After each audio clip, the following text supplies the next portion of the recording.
అక్కడ కూర్చోటానికి ఆయనకి ముందు మొహం చెల్లట్లేదు. ఫస్ట్ ఇన్ని చెప్పినా కూడా ఆయన ఏ మాత్రం వింటలేదంటే మూర్ఖపు మనస్తత్వం. అంటే అక్కడ కూర్చోటానికి ఆయనకి ముందు మొహం చెల్లట్లేదు. ఫస్ట్ పాయింట్ ఏంటంటే ఇవన్నీ కూడా కుంటి సాకులు.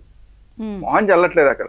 ఇప్పుడు ఇందాక మన నెల్లూరు రూరల్ ఎమ్మెల్యే ఆయన పాపం చెప్పాడు, గంట సేపు ఆయనకి గ్యారంటీకి ఇస్తానంటే కనుక ఆయన వస్తాడేమో అనే ఆయన అయితే బోల్డ్ ఆశాభావం చిట్కాలు వ్యక్తం కూడా చేశారు. చెప్తున్నారు, ప్రభుత్వానికి ఎట్టా చేయండి అట్టా చేయండి.